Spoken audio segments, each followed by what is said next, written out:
No, the little boys.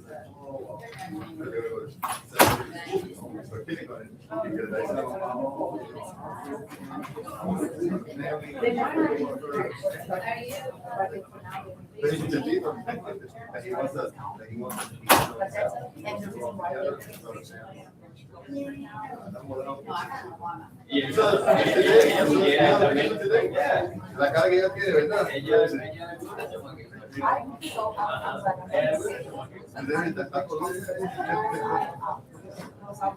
Tiene éxito, ¿verdad? La inocencia.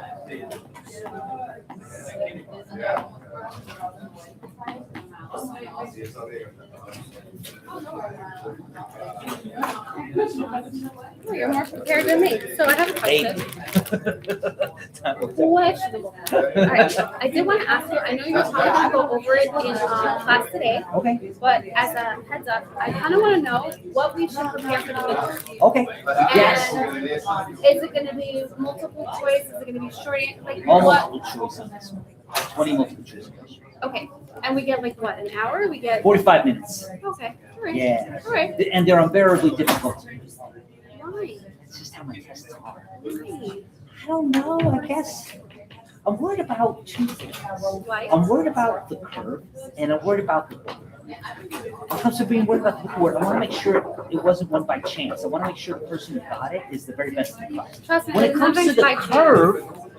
curve, it's either my enemy or my friend. I can't get around the curve. I've got to have a bell curve. There's only so many A's and B pluses, and there's a required number of ugly grades too. So if everyone takes an easy test and everybody gets either 99% or 98% right, then I got to take some of those 98% to give them ugly grades. That's a horrible thing to do to anybody.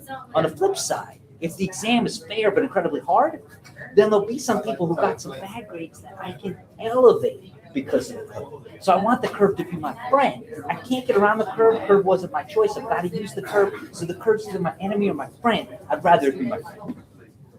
So you're saying it's going to be incredibly hard. So Yes. then you're going to talk about how we should best prepare for your exam.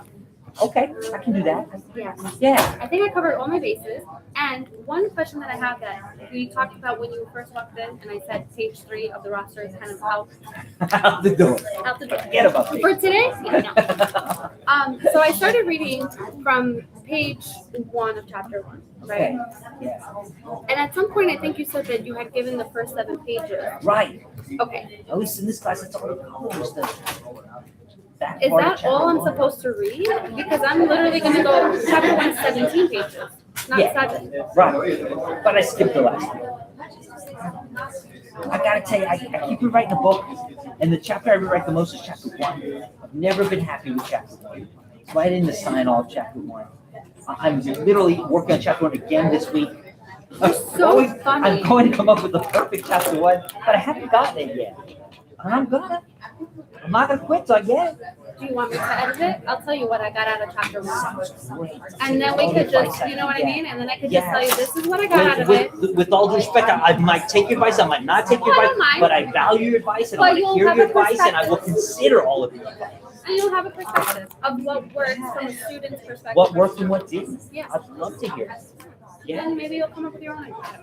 No, thank you. I really need advice when it comes to chapter 1. Any other advice you want, I give it for free. Don't worry. I will not charge You're a you. future Not lawyer, you gotta charge for advice. Advice is our stock in trade. yeah, when I pass the bar, then I'll start charging. Okay, there you This go. is like, we're testing the waters. here, All right, you're okay? getting used to selling advice. Did I covered all my bases, right? Think so? I think so too. We got 2 more hours if you think of it, just raise your hand. Yeah, there's also the break. No, breaks are breaks. Breaks your breaks.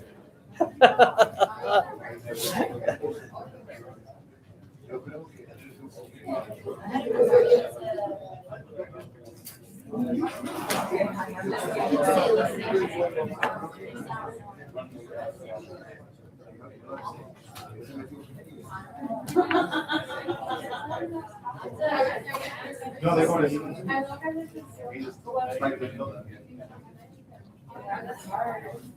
No, they're gonna go to different schools. There's no. It's a pre-K.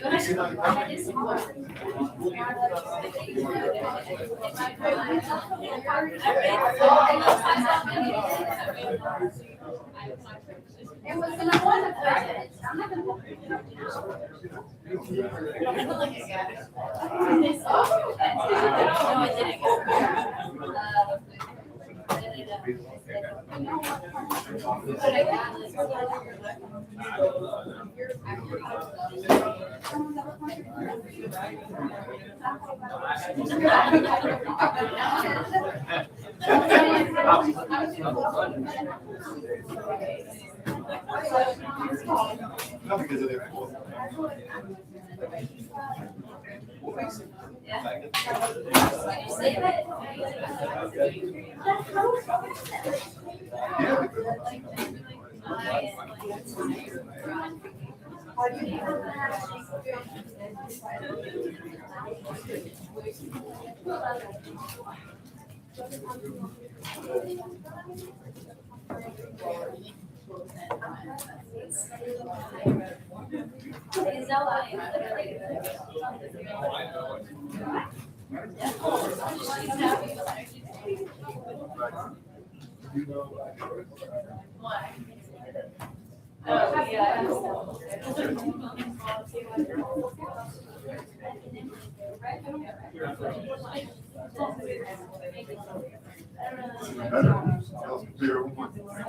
Good evening and welcome back. Oh, it's fine. It was someone who wasn't here last week. That was me. I apologize for that.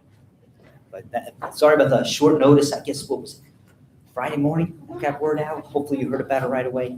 And I apologize that class was canceled. I've been doing this since 2015. It's the first time I've had to do that. And I'm sorry that you were the victim.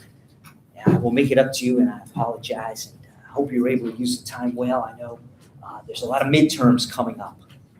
Our class is one of them. We have a midterm. I don't choose the date or the time. My understanding is the date and the time have been chosen. Anybody want to announce the date and the time, and please don't get it wrong. When is the date and time? 6 p.m. on Wednesday, February 18th. Is that correct? I'm hearing 6 p.m. on Wednesday. A week from today. A week from, but today's a Tuesday. So that's a week and a day. The 19th. Is that a Wednesday? Okay. So we always meet on Tuesday, but for whatever reason, the midterm exam will be on Wednesday. Is that what I'm hearing? Okay. The powers that be, they make these decisions. You know me, big fan of subsidiarity. I think everyone should have their own little fiefdom, and someone's got a fiefdom who decides when midterms are, and I defer to that person and that person's fiefdom. So apparently it is Wednesday, and which day? That's the 19th? The 19th, and that's 6 p.m. Be there or be square. I'm really serious about the be there part. You can waive the be square part if you want. That's okay. You can be round or triangular or whatever shape you happen to like. Pentagram, hexagram. Anybody else know another shape? Cube? I don't know. Trapezius, something like that. Be whatever shape you want, but be at the midterm. They give me that academic freedom, but that academic freedom doesn't go so far as to turn a no-show into an A+.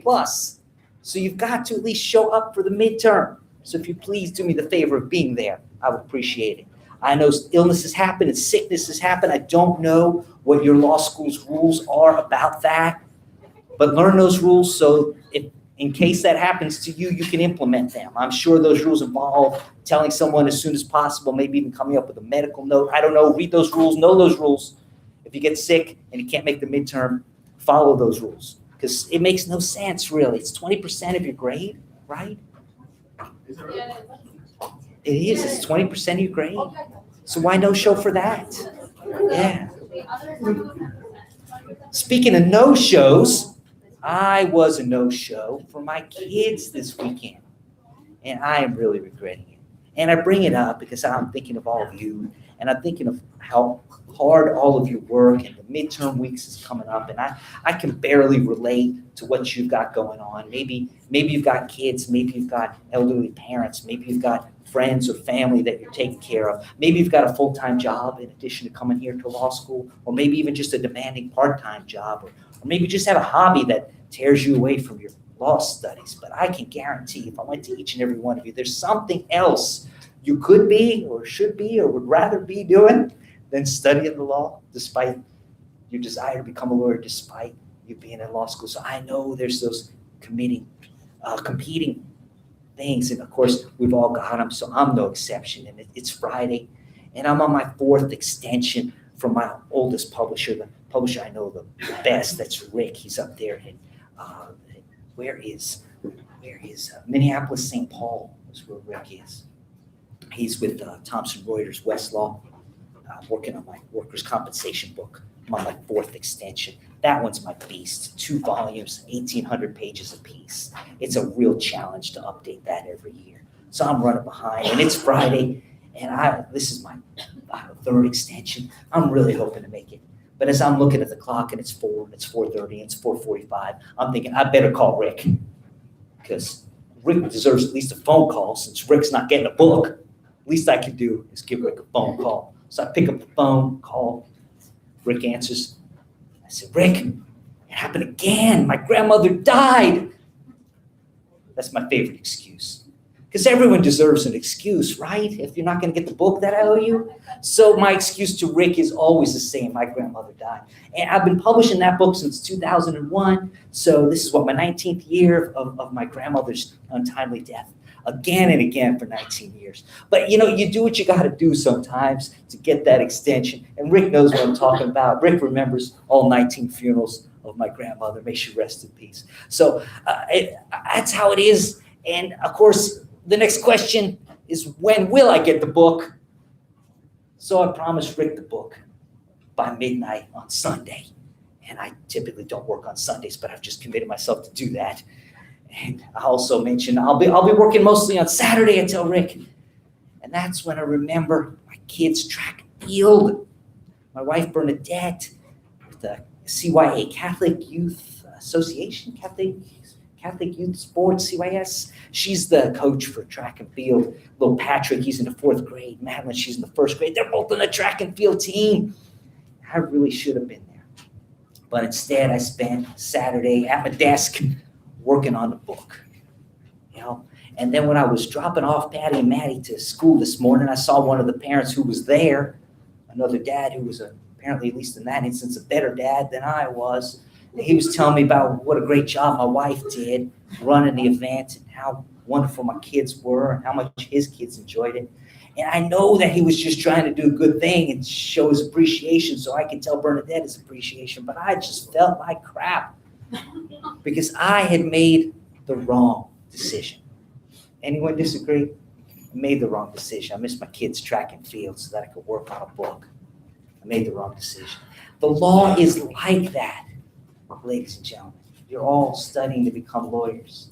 And if you were to personify the law, if you were to say the law is a person, I think you would say that the practice of law as a person is a jealous person, is an unforgiving person. Gosh, I love the practice of law. I'm throwing out these insults at it.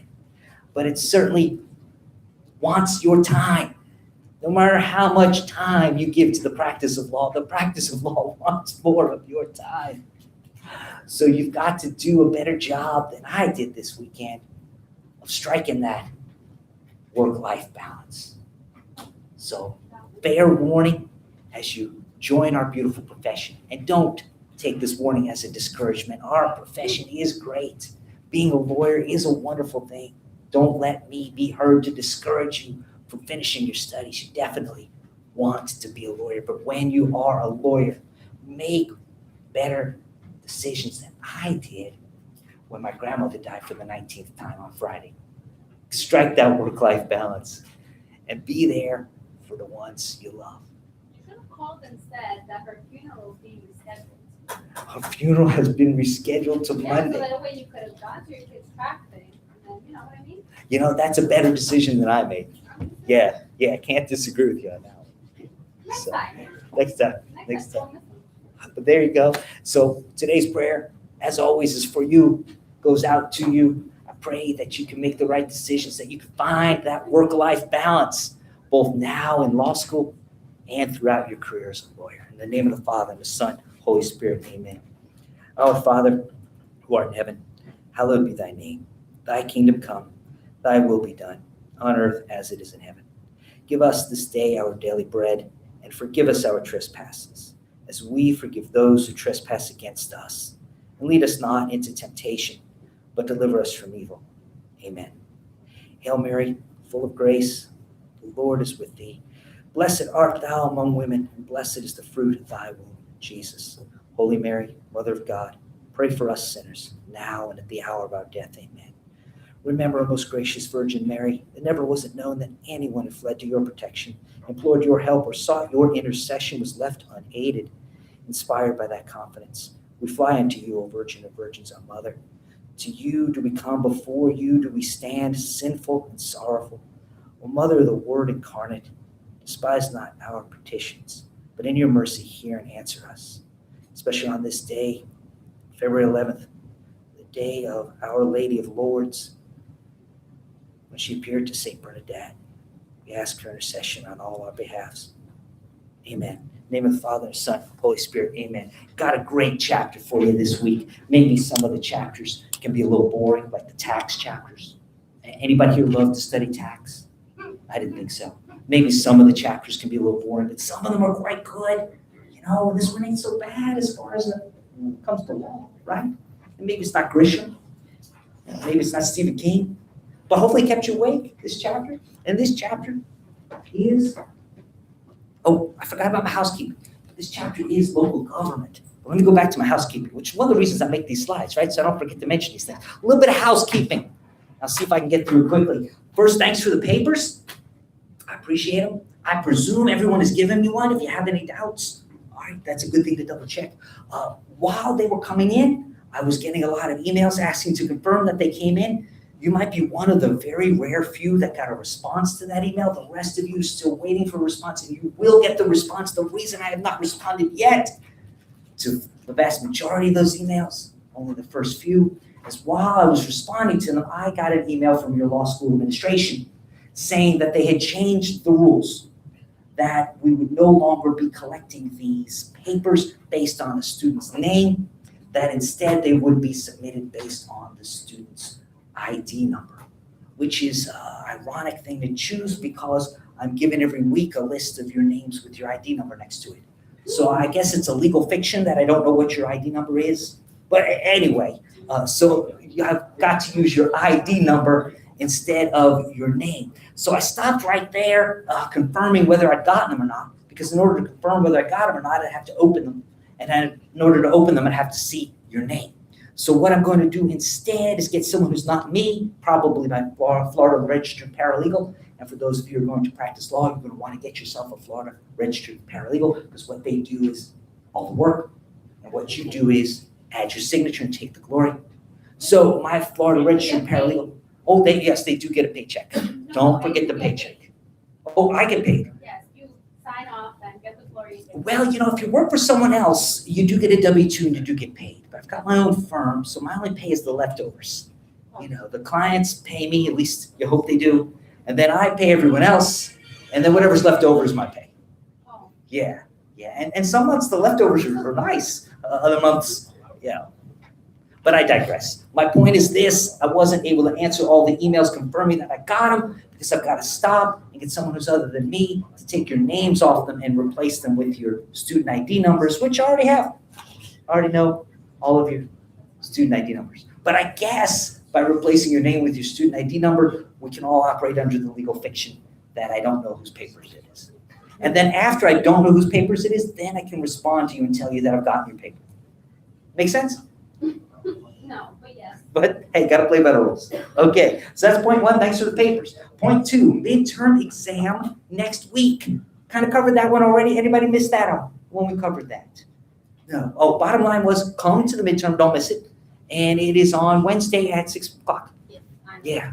What is it, multiple choice or essay? This particular midterm is all multiple choice, 20 questions, 45 minutes to answer. If I do say so myself, the questions are incredibly difficult, as my exams usually are.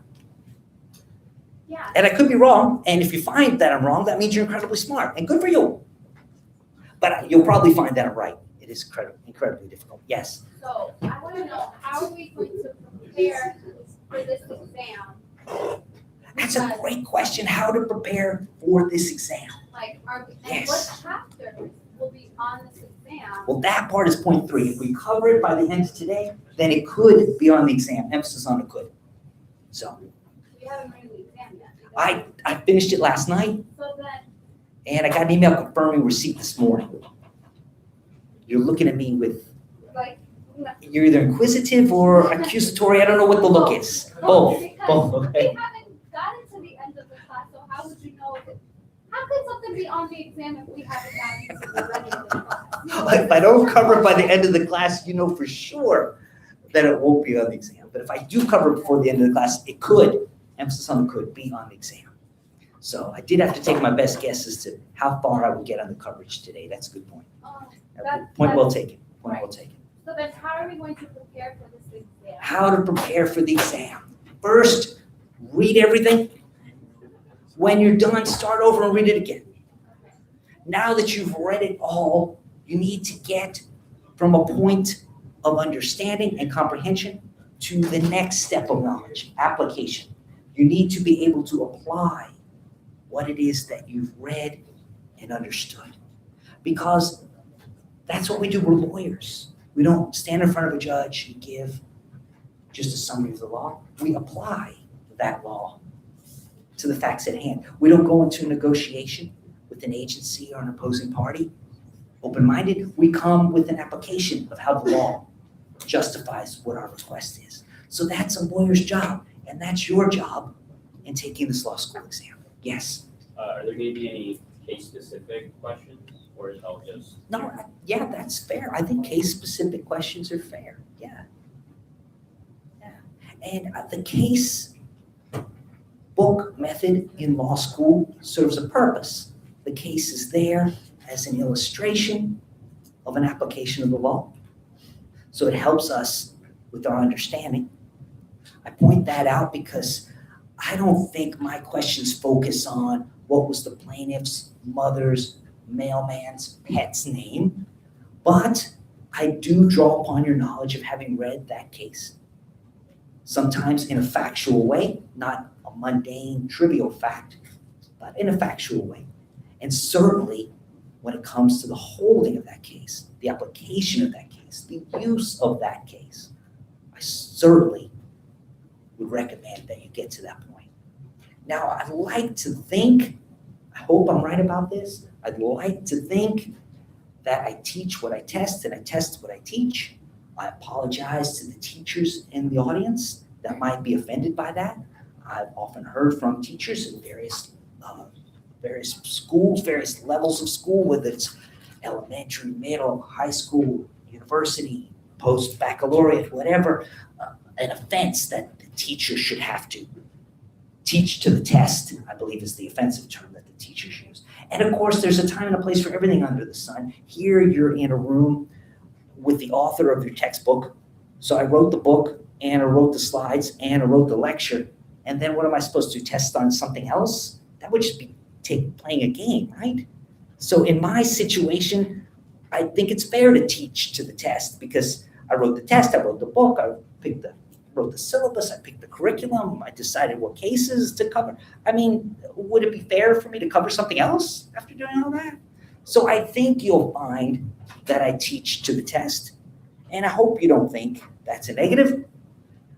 With that said, the slides can be helpful to review. I would encourage everyone to go to the class website at laconstitution.com and look at those. Sometimes I ask a question on the slide, and then sometimes I wonder why students come to me and say, hey, what are the questions on your exam seem to be copied and pasted from the slide, you know? Obviously, the exam is more than just a copy and paste from my slides, but it's certainly not off limits for me to grab a slide and copy and paste it, right? So just some fair warning there. Don't take that fair warning to mean, oh, this is an easy exam. I just look at the slides. I think you'll find the vast majority of questions were not copied and pasted from the slides. But just fair warning, the slides are worth looking at. Any other questions about how to study for the midterm? Yeah, that's correct. One question, super hard, very true. And then point 3 we covered. If we cover it by the end of today, then it could be on the exam. Maybe part of your strategy is to keep asking me questions so we don't cover anything today.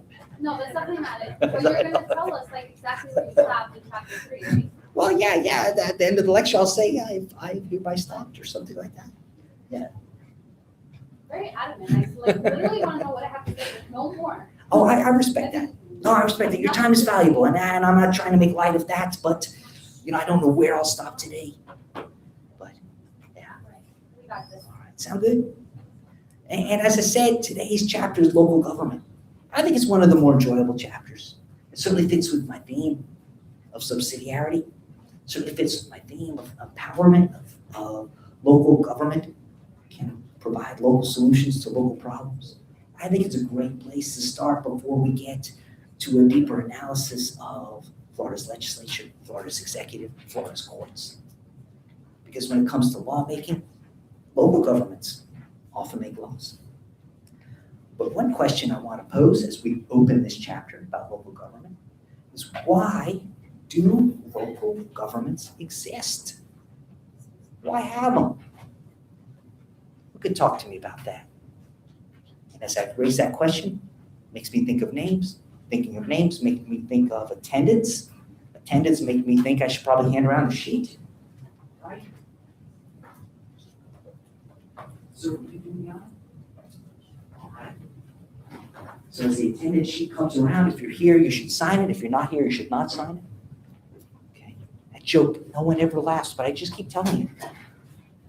Anyway, attendance. So why do local governments exist? Why have them? Who can tell me? I'll begin with. Let's see. Darrell Johnson. Oh, I have a hand up. I see your hand, and you just saved Darrell Johnson from possibly not knowing. Who knows? Yes, but thank you for answering. Yes, why do local governments exist? Why bother? I like that. So you can tailor policies to the needs of the community. But let me hypothetically play devil's advocate. Maybe that's an offensive term. How about globalists advocate? Okay? We have a federal government. They're all powerful and all knowing. Shouldn't we defer to the highest authority as to any and all decisions of government? After all, can't we solve every problem on the federal level? So you say we can't? Well, I certainly agree that we shouldn't. And I pray that we don't. But perhaps we could. Just because we shouldn't and we don't doesn't mean we can't. Perhaps we could. We could. But there's certainly advantages to subsidiarity. There's advantages to not solving every problem at the absolute highest federal level. Would you agree? Who would disagree? I'd love to hear the counter-argument. Yes, let me hear the counter-argument. What about a problem? That's just too, you've got a counter-argument. Civil rights issues back in the civil rights movement. I love it. You needed federal government to be able to enforce the southern states to abide civil rights laws. I love it. Historically, you're citing to the civil rights movement, and it's a perfect example. In history, there were states asserting, because of states' rights, because of localism, they somehow, and they were wrong, they somehow believed that they had the right to discriminate against their brothers and sisters. And that shouldn't be. And as we look at history, perhaps our federal government failed us in that regard. We had to resort to a civil war to get to justice because our courts weren't recognizing some of our brothers and sisters as equal to us. And in a very small but perhaps accurate way, that might explain the origins of our Civil War, 1861 to 1865. Were there more factors than that? Of course there were. But would it have resorted to war if only our courts had failed us by failing to uphold the rights of all citizens, despite what a local government, such as a state or county or a city, might say? Maybe not. So that's a beautiful example, I think, and probably an inarguable example of where subsidiarity gives rights to lower and local governments, but also imposes responsibilities upon lower and local governments. Likewise, it gives rights and responsibilities to higher governments. There are times when higher governments are obliged to step in and interfere with what local governments are doing, such as the example you gave, our civil rights movement in American history. Beautiful example. Thank you for pointing it out. I like it. So why then have local governments? And that goes back to your point. And I liked your point a lot. I know I played devil's advocate or globalist advocate in response, but I liked your point a lot.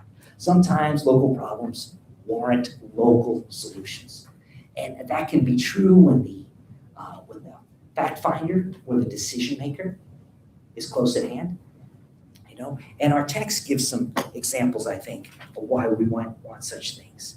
We look at a quote from the Michigan Law Review. See that about a page or 2 or 3 into this first chapter here? And this is the limits of localism, 100 Michigan Law Review 371. Points out that local governments, at least in the opinion of that author, are more responsive to the specific needs of unique communities, and that local institutions, in the opinion of that author, can provide better and increased services.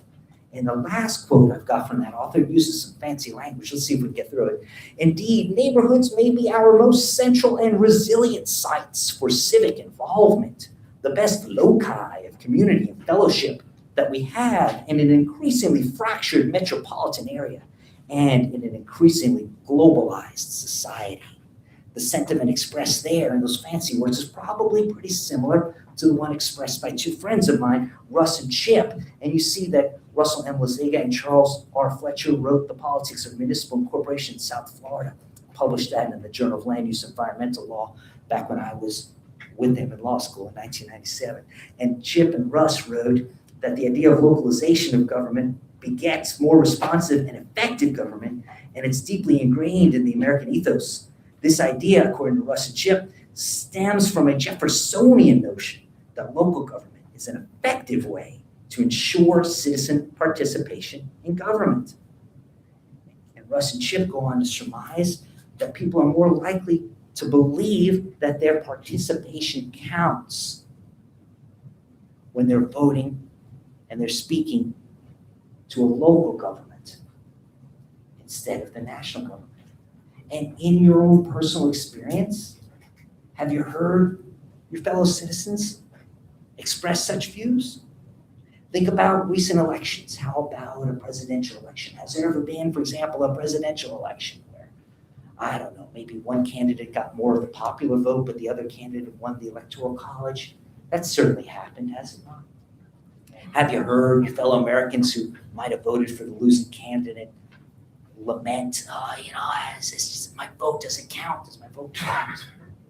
That's a fairly recent election. Think back maybe 20 years from that, you studied the case of Bush v. Gore in Common Law 1, right? You remember the hanging chads. What state was that? What state was so incompetent that they couldn't run a federal election? That's right, the one we're standing in, yeah. Yeah, Florida. You're pointing out Palm Beach County, it's particular. Yeah, the hanging chads were a problem. They weren't able to, people were surmising, holding up, I remember the videos, holding up, you saw canvassers holding up the ballots to the light to see if there was a dimple. Is there a dimple in the unpressed chad? Is that a vote? We have to surmise the intent of the voter. Sometimes people think, does my vote really count? And I guess what Chip and Russ were arguing in their article is that people think that less often when it comes to local government and more often when it comes to federal government. Is that true? Is that not true? Well, we can turn to our own experience. We can turn to statistics. I hear you saying it probably is. I think I would agree with you there. But you're direct democracy, you're voting locally for this, when you're voting anything. Oh, I like that point. A direct democracy.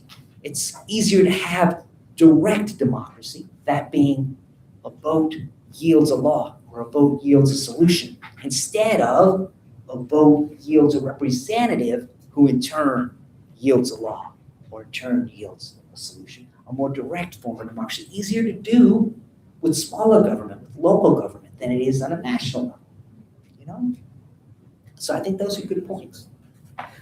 But here's the next question. How can we have local governments? And is that a fair question? Why do we even bother to answer that question? Anyone remember our lecture about the supremacy clause of the federal constitution? What does the supremacy clause establish? Which is supreme, the federal or the state? Under the supremacy clause of the federal constitution, the federal. So how can we have local governments? Well, we can have local governments to the extent of, and for so long as, federal law tolerates it. I think that's a great adjective or verb. Is it a verb? Tolerate? That's a verb. Great verb to use there. What is that relationship that we learned in chapter 1, in our lecture chapter 1? That relationship between a federal constitution and a state constitution. Was a state constitution like an amendment, like an addendum? Were they co-equals, the federal and state constitutions? No. Was a state constitution a replacement? Does it take over? Does it prevail instead of the federal constitution? No. Is the state constitution a redundancy? Does it really repeat what we find in the federal constitution? It can contain no greater rights? No. So those three answers are wrong to the question of what is the relationship between the federal and state constitution. What's the right answer? Well, as we continue to explore that question throughout our semester, perhaps the best answer we've got right now is that a state constitution can be a source of new or greater rights for the state's citizens, only insofar as the state constitution never denies any of the full panoply of federal rights, and only insofar as our concept of federalism continues to tolerate those state constitutional rights. Let's break that down. What do I mean by that? The state constitution can't violate the full panoply of federal constitutional rights. Remember in chapter 1, remember in my lecture, we had a scoreboard on the chalkboard. Do you remember that? And we asked which one wins? Federal or state, federal or state, federal or state. And in my examples, I kept using the highest expression of state law, the state constitution, but I kept using a lower and lower level of federal law. What did all the challenges have in common? Federal won. Federal prevailed. Federal preempted. Federal was supreme under the federal supremacy clause. So what we know there is that the full panoply of federal rights, no matter where we find them, serve as a floor below which the state constitution may not sink.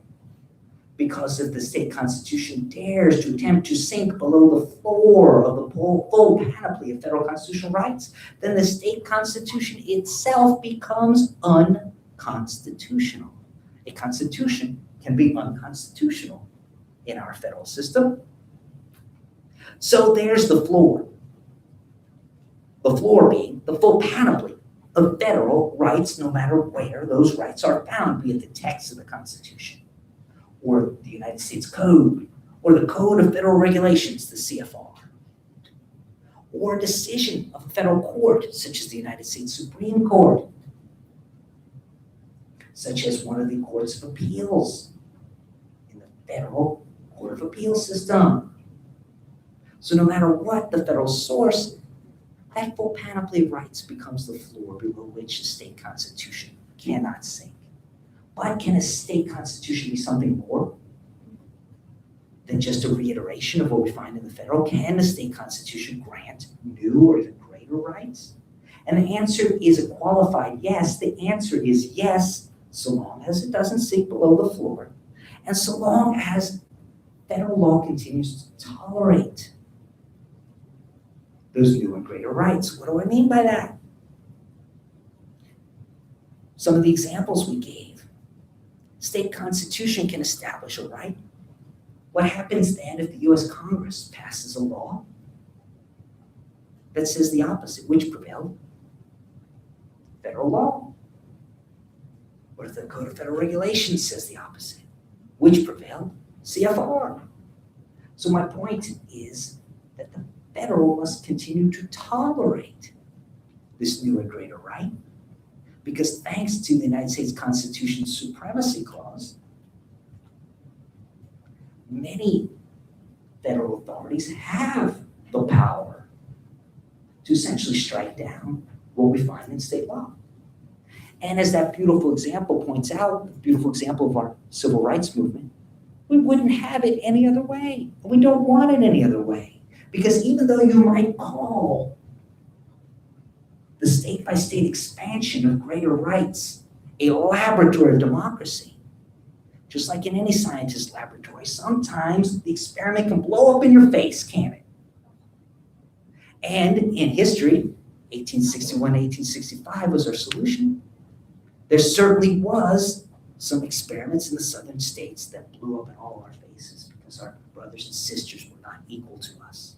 So we had the protection of federalism if our federal courts hadn't failed us, or we have the protection of civil war if our federal courts do fail us. But thankfully, we have a federal system and we have protection from those experiments in the laboratory of democracy that fail and blow up in our face. So that's why I say, how can local governments exist? Well, first of all, you can't have a local government, right? If somehow having one denies the citizens of that state the full panoply of federal constitutional rights. Is there any violation of the US Constitution in incorporating a city or in having a county? And as of today, as we stand here, the answer is no. But where is the authority to have counties, to have cities? What if the Congress passed a law that said, who knows why Congress might pass such a law? I'll make up a hypothetical. Perhaps Congress is tired of sanctuary cities and passes a law saying cities may no longer create ordinances. Cities may no longer pass resolutions. Stated somewhat differently, this hypothetical law of Congress would say cities may not make laws. Then what would be the status of cities? Well, then cities could not make laws. We're familiar with the Supremacy Clause, right?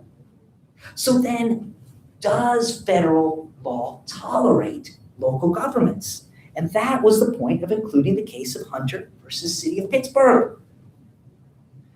In light of the supremacy of the federal Constitution, what rights do states hold to create and to regulate local governments? That answer is from Hunter versus City of Pittsburgh. We reach back to 1907, and we see that the Supreme Court of the United States does indeed tolerate state constitutions establishing these micro governments, these mini governments, these smaller governments within the state government.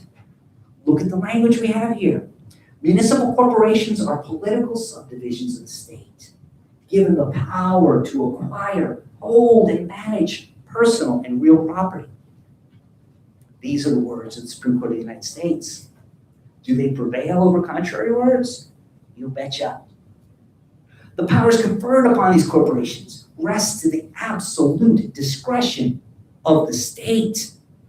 Neither their charters nor any law conferring governmental powers or vesting in them property to be used for governmental purposes or authorizing them to hold or manage such property or exempting them from taxation upon it.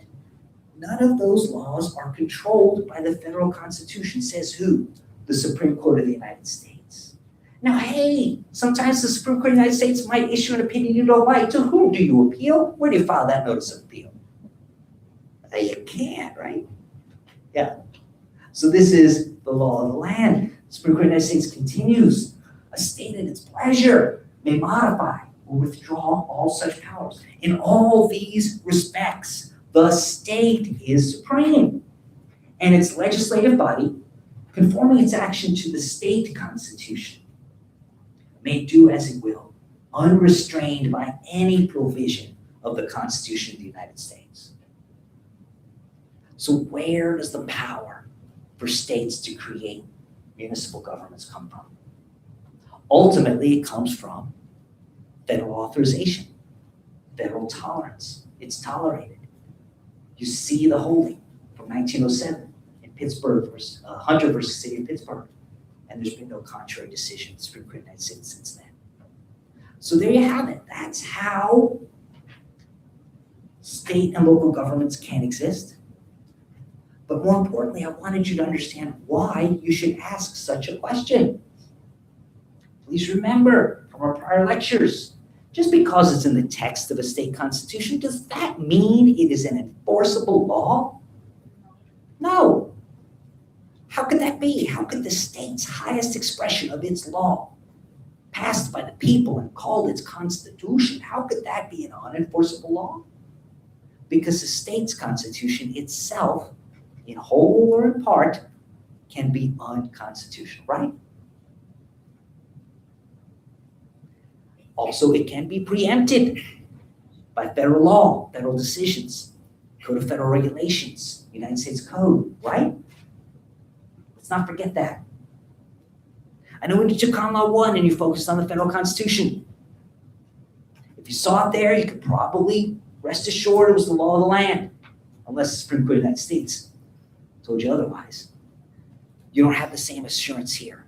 You don't say, okay, let me open the text of the state constitution, make sure the state's highest court hasn't said the opposite. It's not the same analysis. We have to remember federalism. We have to remember federal powers.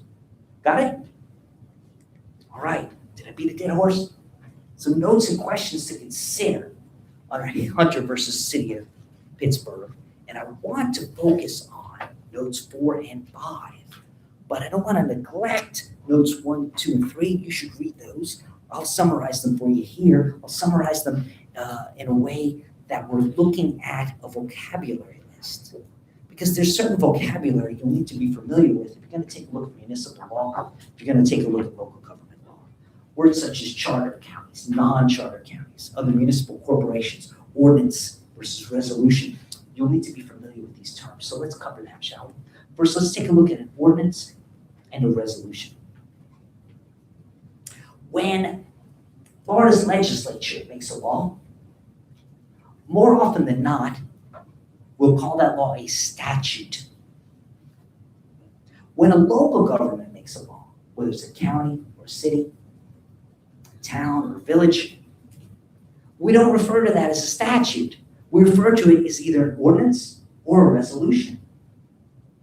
Now, what's the difference between an ordinance and a resolution? An ordinance is a regulation of a general and permanent nature, and it's enforceable as a local law. That's an ordinance. How does that differ from a resolution? A resolution is an expression concerning a matter of administration, or it's of a temporary character, or it's a disposition of administrative business. The relevance of that, God bless you, the relevance of that definition is one of enforcement. If the local lawmaking body intends for something to have a general or a permanent nature and be enforced as a local law, but it passes an ordinance, then it is facially unconstitutional under Florida's Constitution. We'll have more on that in a chapter called Lawmaking and Its Limits, chapter 5.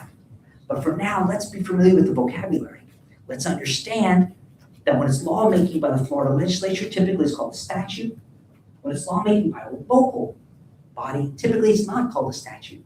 It's referred to as either an ordinance or a resolution, and the difference between the two is meaningful. One is general and permanent. The other is temporary or administrative business. More on that in another chapter. Let's take a look at the difference between a charter county and a non-charter county. The state of Florida is divided territorially, stumbled over that word, territorially. Everyone catching that? Should I write on the board? It's a version of territory, territorially. Tongue twister. The territory of the state of Florida is divided into counties in such a way that every inch, piece, acre, part of land in the state of Florida resides within a county and resides within just one county.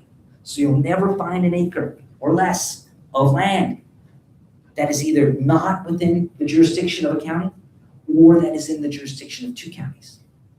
Every inch in a county, every inch in just one county. What's the difference between a charter county and a non-charter county? Get ready for this. Hold on to your hats. Very complex. You may want to take notes. Are you ready? A charter county has a charter, whereas a non-charter county does not. I know, I went fast. I'll say it again. A charter county has a charter, and a non-charter county does not. You like that? You thought it was really going to be something complex, right? Not every part of this class has got to be mind-blowing, okay? You follow that. Charter, non-charter? I'm just asking, is that going to be the midterm? You know, who knows? You might see that on a midterm. Who knows? Yeah, you can tell I'm awfully fond of that question, right? Yeah. No, I was not joking about that. No, it's true that a non-charter county does not have a charter and that a charter county has one. Yeah. So how do you get a charter? You're walking in the woods and you find it under a rock? No, you write it out. Write it out. Put it in front of the voters and get it approved by Florida's legislature. Then you have a charter. What is a charter? Is a charter a constitution? Technically, no. But that might be a fairly good analogy insofar as a charter is a source of organic law for the county. Organic law, what's that? That's a fruit or vegetable grown on a farm without pesticides. No, I'm sorry, that's organic produce. Got mixed up. No, scratch that from your notes. That was organic produce. No, organic law is a law that serves as authority for lawmaking and that serves as authority for assembling government. At least that's a fair definition for our purposes in this chapter. Because the charter will tell us, in most instances, how many persons serve on the collegial body that does the voting, that makes the ordinances and the resolutions. They'll tell us the name of the chief executive. Perhaps he's the chief county commissioner, perhaps she's the mayor. It will set up the form of government for the county. It'll set up various parts or agencies or committees or groups. All these answers are found within the charter. Must a county have a charter? No. All counties don't have charters. Some are non-charter counties, hence 2 words to memorize instead of 1. Any questions about what makes a charter county a charter county? Yes. I have a question on how many counties of Florida are non-charter counties? Yeah, that's how many of Florida's 67 counties are non-charter counties. Let's see, did I have that in the book? That is not coming to mind. 67 counties. Some reports show only 66 because Duval County, which is consolidated with the city of Jacksonville, has the same borders as the city of Jacksonville. I'm sorry, I don't have that in the book and I don't know it off the top of my head. Yeah, I don't know. But I can find out and I'll cover it in the next lecture. It's a fair question, how many counties are charter counties and how many non-charter counties? I don't have the number. Sorry about that. Somebody's counting. It's a county count. 20 have or don't have? 20, it just occurred to me now. 20 counties. Thank you very much. Thank you for looking that up and counting for me. I'm taking all the credit. I mean, Any other counts? That's your face, Steve. That's oh boy, what can you do? 20. For obvious reasons. I don't know why. But we will cover in our chapter on lawmaking and its limits why strategically a county might want to have a charter or why it might not want to have a charter. We'll cover that there. Yeah. Okay, so that brings us to municipal corporations. Yo, question, yes. Yeah, I've got a separate chapter I like to call Lawmaking and Its Limits, and I bring together there who can make laws and on what topics and how, and what requirements must be met. And I preface that chapter with this chapter that teaches you about local governments. So the purpose of this chapter that I'm lecturing on today is to give you that introduction to local governments.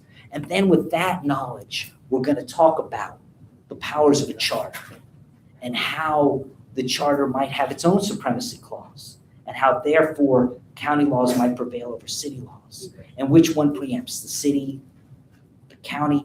We're going to cover all that and more in that chapter called Lawmaking and Its Limits. But my purpose today is to explore some more basic issues. Now you've got a midterm in 5 days. So I could try to cover both chapters now. That makes them fair game for the midterm. No? Okay. All right, then I won't do that. Just have to, I'll just take them in order then. I'll take them in order. I respect that decision. I'll take them in order. But to answer your question, that's the bare bones answer, but far more details to come. Because part of my class is I really want to empower you to use the knowledge in order to fight for your clients and to fight for justice and to be able to strike down a law as unconstitutional on its face, for example, because an ordinance was required but a resolution was passed. These are powerful tools to have in your arsenal. These are powerful arrows in your quiver, if you will. If you imagine an archer's got a bunch of arrows on her back in a quiver. These are arrows in your quiver for striking through the heart of an ordinance or statute and rendering it unconstitutional, and thereby maybe getting your client who might be guilty of violating that ordinance or resolution, getting that client off scot-free, because instead of the ordinance running over your client, you ran over the ordinance by proving it was unconstitutional under Florida's Constitution. Stuff like that makes me excited. So we're gonna have a great chapter 4 and great coverage in great detail of the question you just asked. But I guess we gotta put a pin in it for now, if you don't mind. All right. So then that brought us to my slide flipped. There it is. Other municipal corporations. What other types of municipal corporations are there? And my chapter mentioned a couple. We already talked about counties. Could be charter or non-charter. Cities. Cities can be incorporated or unincorporated. Municipal corporation or municipal incorporation is the process by which the city gains the right to have a lawmaking body. Then it becomes one of these cities that are mentioned in the book, 411 or 379, depending on whether you count those that are reporting regularly to the Florida Department of Revenue or you just count them all. In addition to cities, we've got other municipal governments. I point out that all of Florida's potable water resources and designated activities of persons and companies that affect those resources are regulated by 5 regional water authorities. Once had a client who was having problems hoisted upon him by the Southwest Florida Water Management District. Doesn't sound like a very powerful entity until they're coming after you and your client. Then you realize just how powerful they are. So that's another type of a municipal government. We'll also talk about utility commissions, another type of government.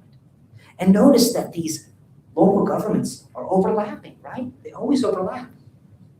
Florida's legislature in the state of Florida, obviously it has territorial jurisdiction over the entire state, but then the counties have concurrent jurisdiction over the land within the county, but then the city has concurrent jurisdiction over the land within the city, that's within the county, that's within the state, but then the water management district has concurrent jurisdiction over the land that's in the state or the county or the city. Likewise, the Utilities Commission has concurrent jurisdiction, right? I even talk about various compacts and how they are agencies that are empowered to enforce those compacts. They can impose fees or otherwise exercise jurisdiction, and again, overlapping territorially. So the territories of these various local governments overlap. So as you stand here today, you're within whose authority? You're within whose jurisdiction? Well, certainly you've got answers to the Supreme Court of the United States. You've got answers to the Congress. You've got to answer to the Code of Federal Regulations. You've got to answer to the Florida legislature and its laws. You've got to answer to the Florida Administrative Code. You've got to answer to Orange County and its ordinances. You've got to answer to the City of Orlando and its ordinances. You've got to answer to South Florida Water Management District and its ordinances. There are airplanes flying overhead because there's Orlando International Airport. That authority has jurisdiction over you. Want to build a building here on campus that's too tall? You can't do it. The county says it's okay. The state says it's okay. But the Airport Commission says that it's not allowed. It's also impacting the water. There's a little puddle here on campus. They have jurisdiction. Everybody's got jurisdiction. All these local governments, they're everywhere. And they all have their little fiefdom. They all have their little authority. So that's what we're talking about here. Where does the power, yes, Is there a hierarchy within, like, with all these concurrent jurisdictions? I love that question. If let's There is a hierarchy, and that's what I cover in great detail in the chapter called Lawmaking and Its Limits.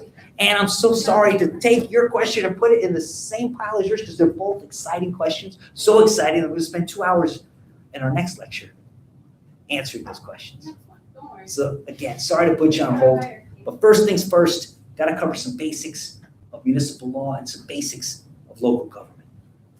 Sorry to put you on hold. Now, look at Article 8 of Florida's Constitution. We know from Hunter versus City of Pittsburgh that it's the state constitution, not the federal constitution, that can create a county. And the county can submit its charter and get it approved by Florida's legislature. And don't misunderstand Hunter versus City of Pittsburgh. Am I saying that counties in Florida have to submit some sort of petition to the United States Supreme Court in order to exist? No, no, no. That's not true. They can exist because they do exist. We've divided Florida into 67 counties. And any of those counties can create a charter. Counties operating under county charters, as you see here in Article 8, shall have all powers of local self-government not inconsistent with the applicable law.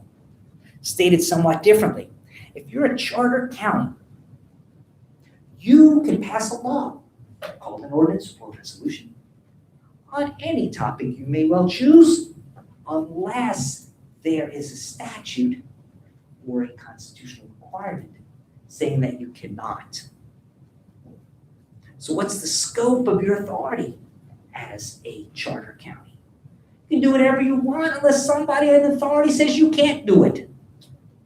Compare that to a non-charter county. Can a non-charter county enact laws? Yes, yes, it can. Again, Article 8 of our Constitution says that counties not operating under county charters shall have such power of self-government as is provided by the applicable law.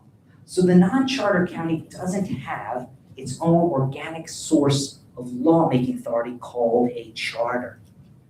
But Florida's legislature can pass laws that give non-charter counties the authority to conduct lawmaking.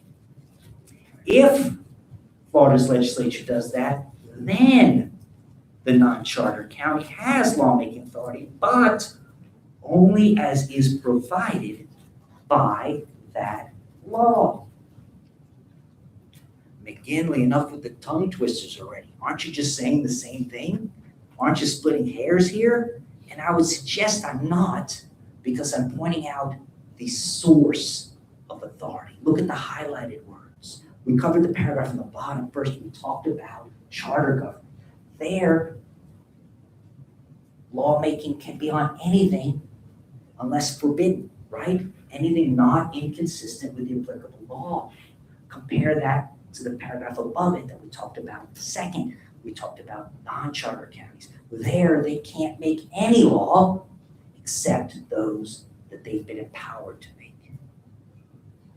In most instances, that might be a distinction without a difference from practical purposes.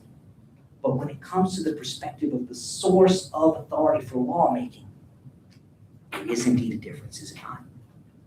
It is. That part got a little dull.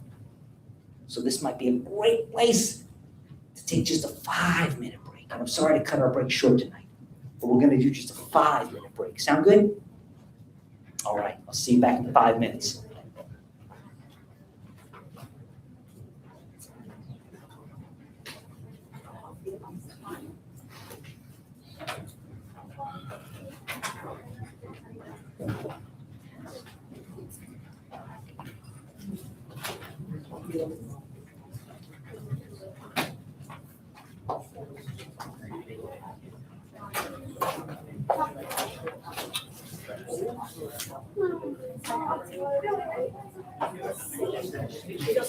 did.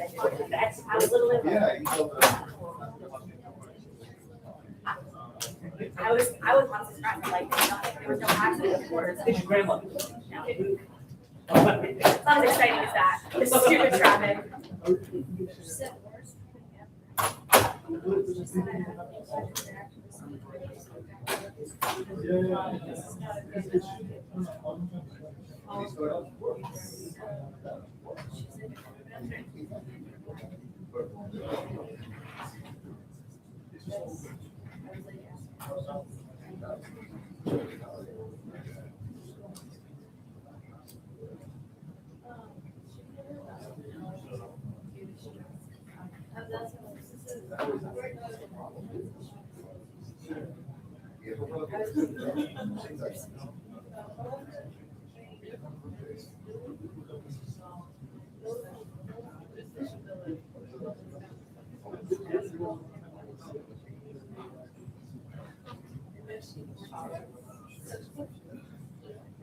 I know, I don't know.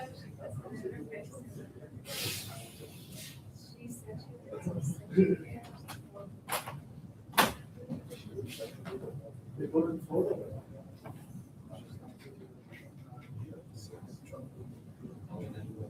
Ever.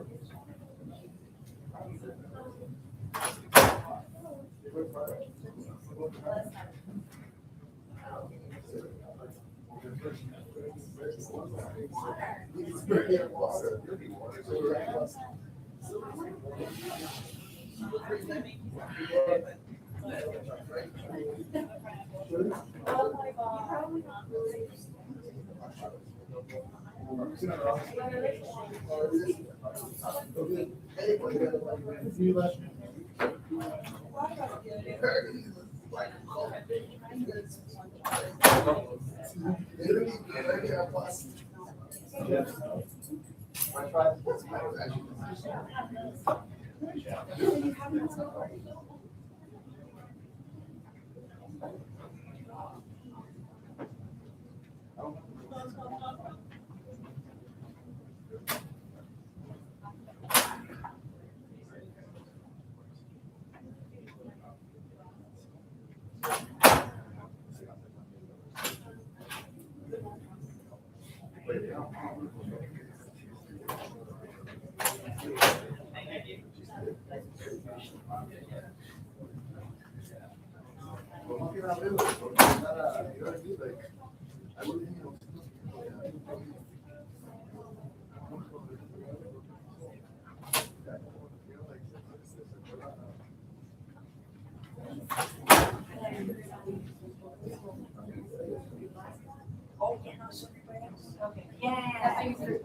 Somebody to.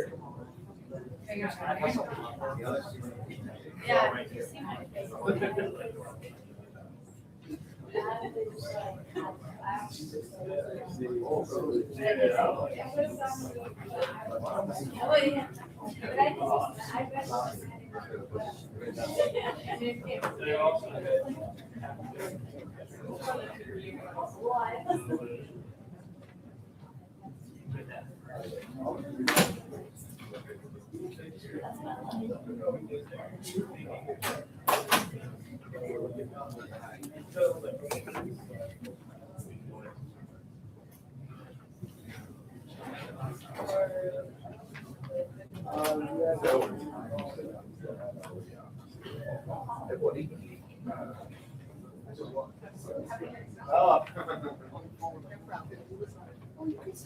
But I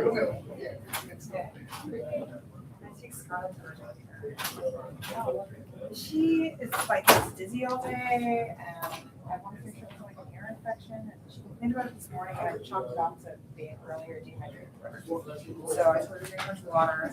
And then her school sent an email saying that she's coming back or after like. Yeah, they did a blood test on her, and I think they're blood. I don't. They said to monitor it. I think it's worse than most cigarettes stand because but it's such like a nondescript symptom that I was fairly worried about it, you know? So, yeah, no, Josh told me he was gonna miss, but I brought him, I had like the discharge date. Like, I literally can shoot him there. Because I was already on campus, I was on campus for the DSS class, and then I get the call from Zen, and I'm like, yeah, we should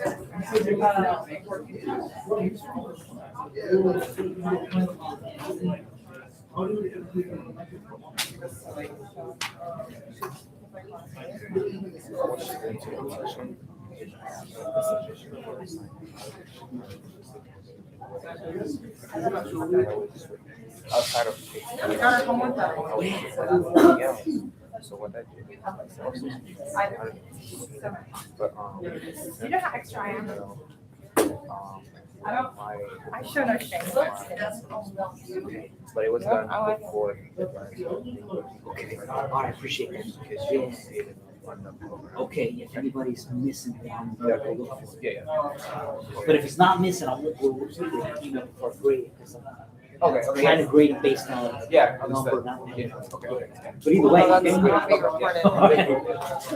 Hey, I had to take my daughter to urgent care. Oh, I gosh, is have- she okay? Yeah, she's fine. We have to monitor for. Oh, you're back? Like, yeah, I came straight here. I like went there and I. Oh, go take care of her. She's with my husband and my mom, Okay, so all right, I feel like she's good.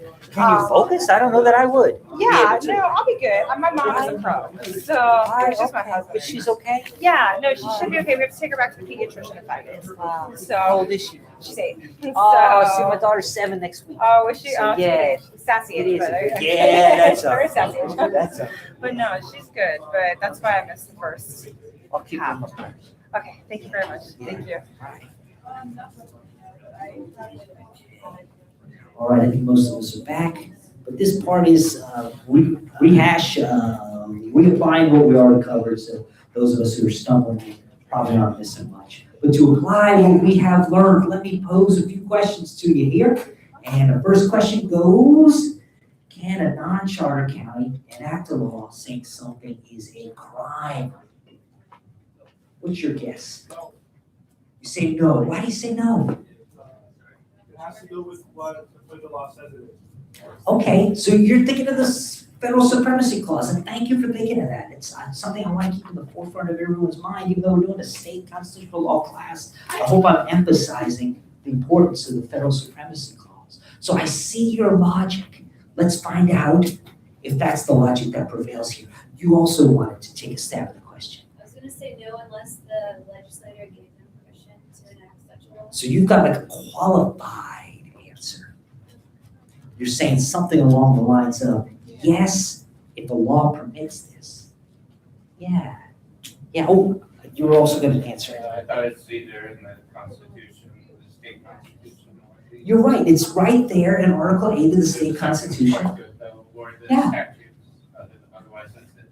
Yeah, so the non-charter county can't pass any kind of law without authority to do so. But we can answer the question in the affirmative by saying yes, if, which is the same as saying no unless, which is how you phrase it. So we are birds of a feather, we are tomato, tomato, potato, potato. We are both correct. Would you agree? Good, I like when I'm correct. Thank you for agreeing. All right, I try to be correct, I do. So yeah, and don't be thrown off by the crime part. And make note that despite this being a local government, it can take away your client's freedom.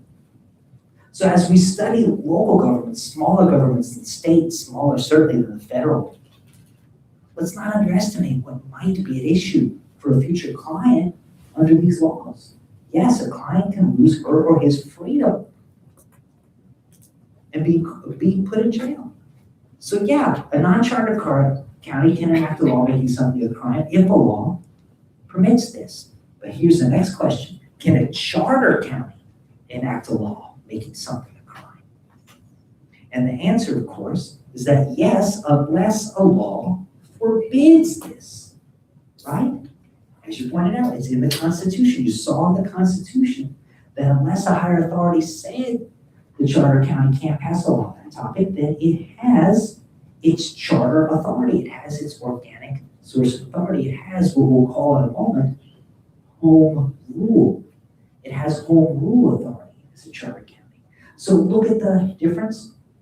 Depending on whether or not there's adequate statutory authority for the non-charter county, it may be a distinction without a difference. But look at the difference.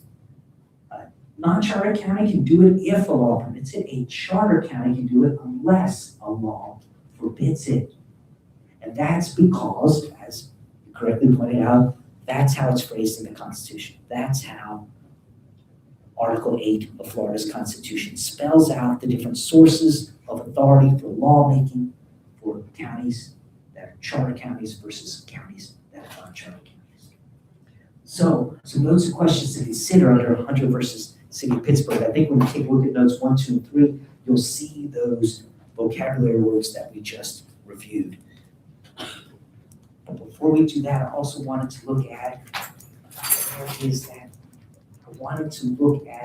not just notes 1, 2, and 3 under Hunter versus City of Pittsburgh. I also wanted to look at notes 4 and 5, and forgive me for my slides being out of order. But let's take a look at notes 4 and 5, because I find those interesting. Imagine, says note 4, the people of the state of Florida amend Florida's Constitution, and pursuant to that amendment, the legislature of the state of Florida passes a law dissolving Florida's current counties, dividing the state into new counties, and distributing the assets of the former counties to the new counties. What rights would the old counties hold under Hunter versus City of Pittsburgh to challenge this as a violation of a federal constitutional right? Who will dare to try to answer that? Yes. You say they don't have anything. Who would like to raise their hand and agree that you are correct? Because you are. That is the correct answer. Yeah. And why do we both say so? Why do we say that they wouldn't have anything? And I base that upon the language of the text of Hunter versus City of Pittsburgh. You remember this quote. A state at its pleasure may modify or withdraw all such powers. In these respects, the state is supreme, and its legislative body may do as it will. In my hypothetical, that's exactly what Florida's legislative body, the Florida legislature was doing as it will. It was doing as it will as to what? As to its pleasure, modifying or withdrawing powers. Which powers? Those are addressed here in Hunter versus City of Pittsburgh. Look at the powers. Law of any law conferring governmental powers, or vesting in them property to be used for governmental purpose, or authorizing them to hold or manage such property, or exempting them from taxation. None of it's controlled by the federal Constitution. All of it, the state can do as it wishes at its pleasure. So, sir, you're absolutely correct. There's not a federal claim. There's not a federal constitutional right violated there. And that's the answer to note 4 in the text. Let's take a look at note 5. Note 5 reads, imagine a group of neighbors would like their neighborhood to be its own city. Sounds like a noble wish, but the state of Florida will not allow it. What federal constitutional rights, if any, might be involved? None. None? None? Who agrees? None. I agree too. Raise your hand, be right with the rest of us. Yeah. Why? Because again, what we saw in Hunter versus City of Pittsburgh. This was a broad delegation, if you will, of authority to state constitutions, was it not? That's how I would qualify it. So that answers notes 4 and note 5. Now, my slides were out of order. Forgive me while I flip to the right ones. Okay. That charter authority I mentioned might be called something called home rule. What am I talking about when it comes to home rule? That's the next subsection of this chapter in our text. So let's talk about that. Home rule is describing a concept that Florida's charter counties, cities, towns, and villages have governmental, corporate, and proprietary purposes and powers unless expressly prohibited by Florida law or Florida's Constitution or the Florida legislature. Home rule, however, can be misunderstood. And I presented an oversimplification and labeled it as such in the text. Did you see that? I said here, the public does not always fully understand the meaning of home rule and appears to try to simplify its meaning as follows. Here was the oversimplification. The people of Florida overwhelmingly support home rule. The term, however, is not recognized by all. It is our job to explain it in a simple way. Home rule is the flexibility to address unique local needs with local solutions. When it comes to local issues like tree trimming, vacation rentals, neighborhood safety, road improvements, or even urban chickens, we turn to our city leaders. Why? Because Miami is not Mount Dora. Tampa is not Titusville. Local leaders are more connected to our needs and better reflect our values than state politicians. I call that an oversimplification. Why is that? Because that's not exactly what we're talking about when we talk about home rule. Those are certainly the issues we talk about when we talk about home rule. Those are certainly the values at issue when we talk about home rule. But if we're going to understand home rule properly, one way to do so is to compare and contrast. And a likely thing to compare and contrast home rule to is something that was historically called Dillon's Rule. Now, 48 states, including Florida, have adopted home rule instead of Dillon's Rule. So if you wanted to talk about the majority rule versus the not the majority rule, you would be talking about home rule as the majority rule. Home rule and Dillon's Rule differ in a very important respect. And as you see how they differ, you might feel some familiarity with what we're talking about. How does Dillon's Rule differ from home rule? Home rule means a municipal corporation can enact a local law unless forbidden. What does Dillon's Rule mean? Dillon's Rule means a municipal corporation cannot enact a local law unless permitted. Does this sound somewhat familiar to you? Yeah, this looks a lot like the line drawn in Article 8 of Florida's Constitution between the source of lawmaking authority for charter counties versus non-charter counties, right? So, if that's true, if the charter county has what we call on this slide home rule, but the non-charter county has what we call on this slide Dillon's Rule, does that mean that Florida's Constitution is an expression of both home rule and Dillon's Rule? And the answer might be yes, if it wasn't for the Home Rule Powers Act, the Florida Municipal Home Rule Powers Act, which has been enacted by Florida's legislature. And that Municipal Home Rule Powers Act has a very clear purpose. It attempts to give non-charter counties the home rule they would have had if the Constitution had given it to them. So for this reason, you often see the types of oversimplifications that I quoted to you in the text when they were talking about Miami's not Mount Dora, Tampa's not Titusville, and that we have to address local issues like tree trimming, vacation rentals, neighborhood safety, road improvements by city leaders.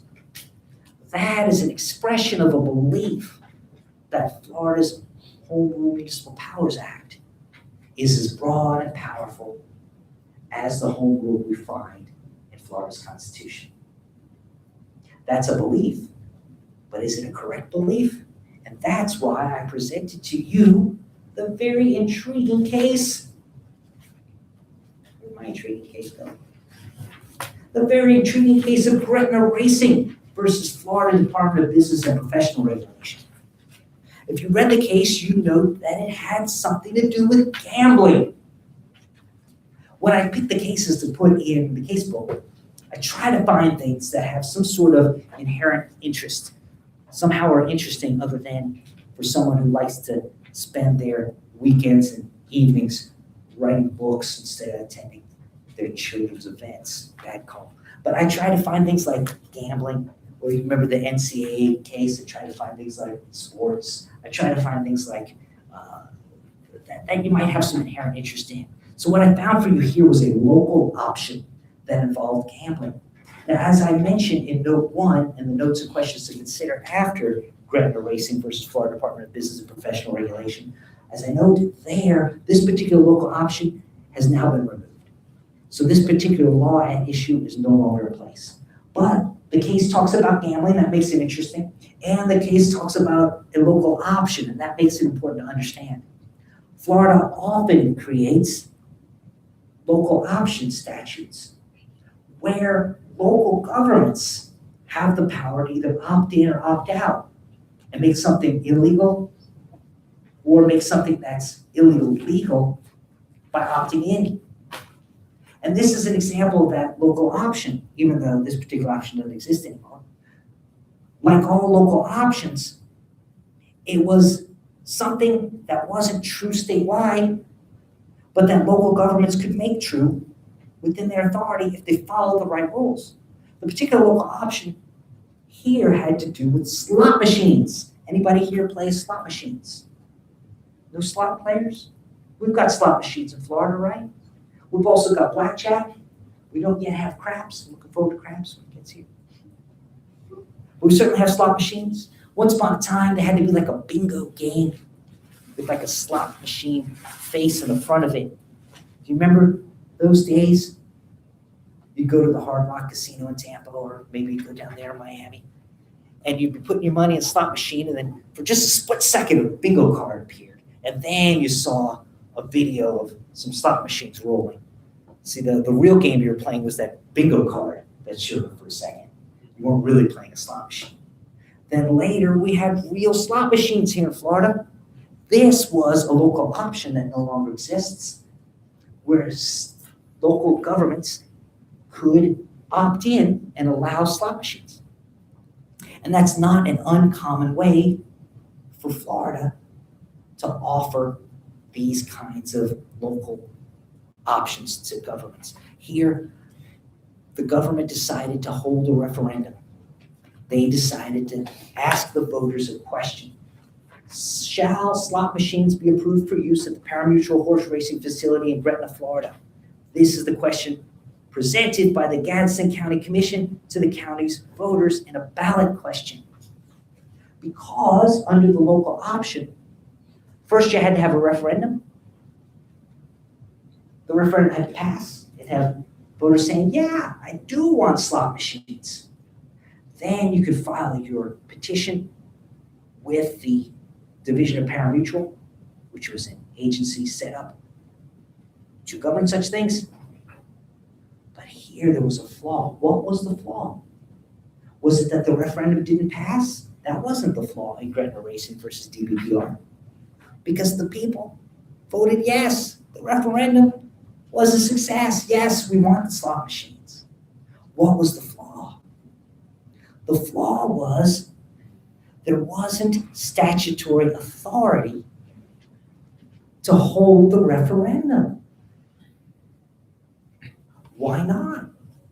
Because the county was not a charter county. It was a non-charter county. Well, what's the difference between home rule? I hear you yelling, home rule, you're saying to me. Well, the difference is that statutory home rule found in Florida's Municipal Home Rule Powers Act and constitutional home rule found in Article 8 of Florida's Constitution are not equals. Can you repeat that last statement? Yeah, the home rule found in the Constitution, constitutional home rule, and the home rule found in the statute, statutory home rule, are not equals. They're not equals. Constitutional home rule is broader and more powerful than statutory home rule. That explains the outcome of Gretna Racing versus DBPR. The reason the non-charter county didn't have the authority to hold the referendum was the court was not satisfied that the statute explicitly allowed for such a referendum. And look at the court's analysis. You might call the court nitpicky, you might call the court hyper-technical, but there's another thing you have to call a court. You have to call it correct, because it's the ruling of the Supreme Court of the state of Florida on an issue of local powers under the state constitution. To whom do we file that appeal? You saw the ruling in Hunter versus City of Pittsburgh. Supreme Court of the United States said in Hunter versus City of Pittsburgh that this is not a federal question. This is not to be decided under the federal Constitution.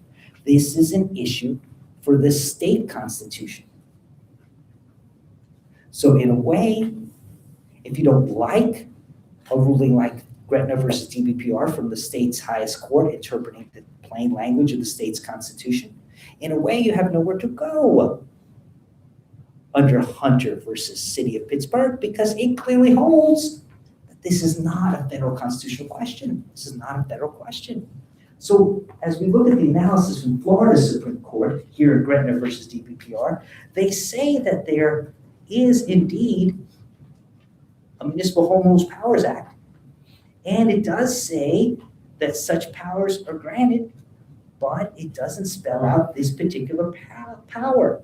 It cites to powers to carry out county government to the extent not inconsistent with general or special law, and says that that includes, but is not restricted to, the power to do certain enumerated things. But this isn't one of those things, says the court.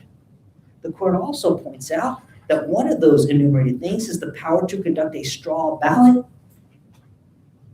which sounds to me a lot like a referendum. But the court holds that they're not the same. Basically, what happened here was the Supreme Court of the state of Florida parsed the plain language of statutory home rule and didn't find a sufficient basis for what the non-charter county was doing. The analysis would have been different had it been a charter county, because a charter county can do anything it's not forbidden from doing, but the non-charter county can only do those things it's allowed to do. So you can say that Gretna versus DBPR, if you wish, was hyper-technical. You can say that they were too stringent in interpreting the Florida Municipal Home Rule Powers Act. But they were correct because statutory home rule differs from constitutional home rule.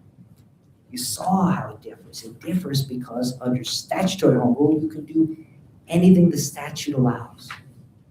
And that can be different than constitutional home rule, which says you can do anything unless forbidden. So sometimes it's not just a distinction. Sometimes it is a difference. And that's one thing that Gretna versus DBPR illustrates.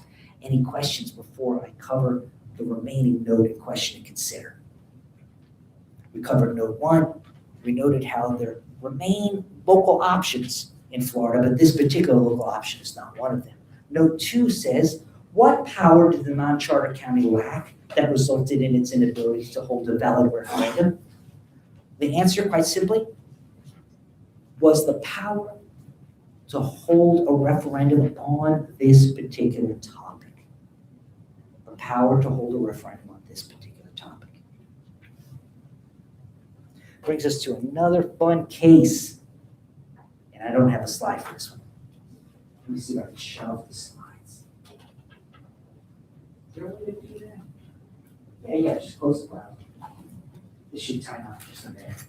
Okay, that brings us to another fun case. This one is City of Winter Park versus Southern States Utilities. Now, when you think of municipal utilities, you think of basic needs. You think of the requirements of citizenry, right? You think about water. You think about sewer. You think about trash collection. When you think about those things, you're talking about some rather basic necessities of life. When you think of a government providing these necessities, you might think of it in terms of the rights of the citizenry. But with all due respect to my beloved City of Winter Park, at least at the time of this 1989 case of City of Winter Park versus Southern States Utilities, was that what was foremost on the mind of the City of Winter Park? The best interest of those recipients of the utilities? You say no. Why do you say no? Because they wanted money. Because they wanted money, you say. And maybe that's not a fair, maybe that's not an unfair, because I think it is fair. So maybe that's not an unfair conclusion of these facts. What was going on here was this. City of Winter Park had authority to provide utilities, not only within its geographic boundaries, but beyond. In part of that area, City of Winter Park lacked the current capacity to actually provide the utilities. So it's got the right, the city does, to provide those utilities, but it lacks the ability to provide those utilities. Those who are living in the area that the city had the right to serve, but the inability to serve, decided to get Southern States Utilities to provide those utilities. And the City of Winter Park cried foul. We have the exclusive right to be the utilities provider there, but Southern States Utilities cried foul on behalf of themselves, on behalf of the citizens.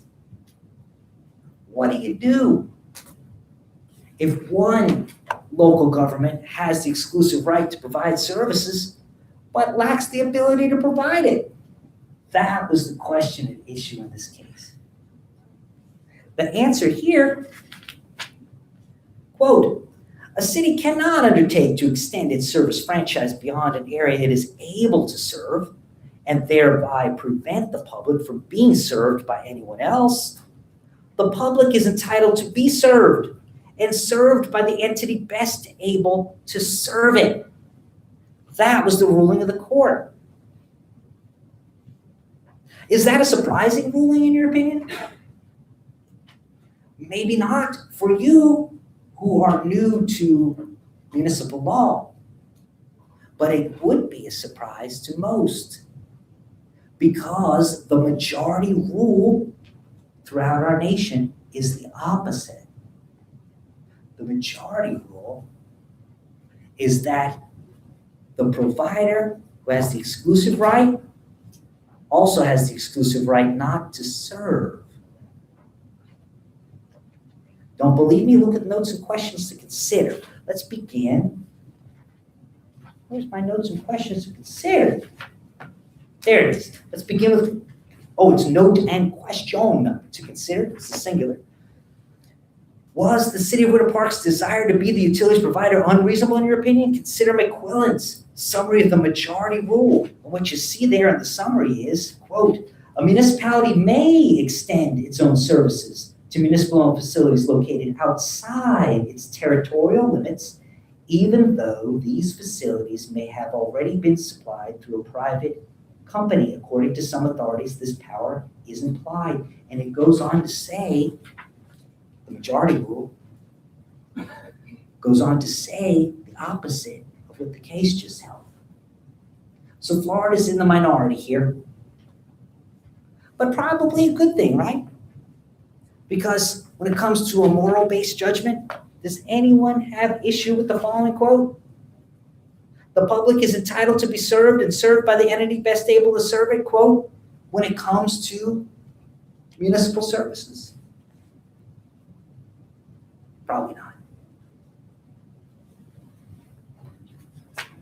Here's a case I love to talk about. I love it so much that I embellish a little bit. Will you give me some poetic license, please, as I talk to you about Allen's Creek Properties versus City of Clearwater? So here are the facts of Allen's Creek Properties versus City of Clearwater, 679 7th 2nd 1172, Florida Supreme Court 1996, or at least the facts as I make them, with just a wee bit of embellishment. So there it is, some undeveloped land. And there comes the noble developer. I like this land, says the noble developer. I would like as many homeowners to live on it as possible. The developer does the math and finds out that if everyone's going to have septic, they're going to need bigger yards than if they had sewer, which means there'll be fewer homes built on this land, which means there'll be fewer people living on this land, which means they'll get to sell fewer houses on this land. So the developer decides, not only is this land beautiful, there should be so many people, as many as possible living on it, but they shouldn't have the trouble of a septic tank. they should have sewer. Let's get some sewer for this land. So his lawyers do the research and they tell him, hey, good news. There is a utilities provider for this land. It's the city of Clearwater. Oh, city of Clearwater. Yeah, that's right next door to this land, but I'm not within the city of Clearwater. I'm glad about that because the taxes over there, whoo, they're high. But they'll provide sewer. Yes, they will. Yes, they will. Okay, I'm gonna go down and apply. Remember, I'm adding some embellishment here. So he goes down and he sees the city of Clearwater. The boss will see you now, says the receptionist. He opens the door, which creaks, and walks into the dark office. Behind the big long desk, with a cigar in his mouth and his feet on the desk, is the boss. Come in, the puff of the cigar. I understand you want to be voluntarily annexed into the city of Clearwater. I have the forms here for you to fill out for paying our city taxes. Welcome, welcome to the city of Clearwater. The developer. I'm sorry, sir. No. Maybe the receptionist told you the wrong thing. No, I'm not here to be annexed. No. I'm here for sewer services. Yes, says the boss, blowing the smoke into his face from the cigar. You're here because you're volunteering to join the city of Clearwater. We look forward to your taxes. Welcome to the city of Clearwater. No, sir, you don't understand. No, we don't wish to be annexed. We just need sewer. Yes, you do, he says. And you're the only one who can provide sewer. Yes, I am, he says. And if you want sewer, then welcome to the city of Clearwater. Now, I come from Brooklyn. Back there, we call this the shakedown, right? When the local government boss has got a little bit of power over one thing, so the local government boss demands a whole lot more, right? The shakedown. Yeah. So the developer, he's not about to be shook down. He goes to court. And of course, what does the Supreme Court of the state of Florida hold? The Supreme Court of the state of Florida holds, welcome to the city of Clearwater. Yeah. The majority rule is this. You can't withhold services and in so doing require voluntary, we got to put that air quotes, right? Voluntary annexes. That's the majority rule throughout the nation. But you're standing in a state that doesn't apply that rule. No.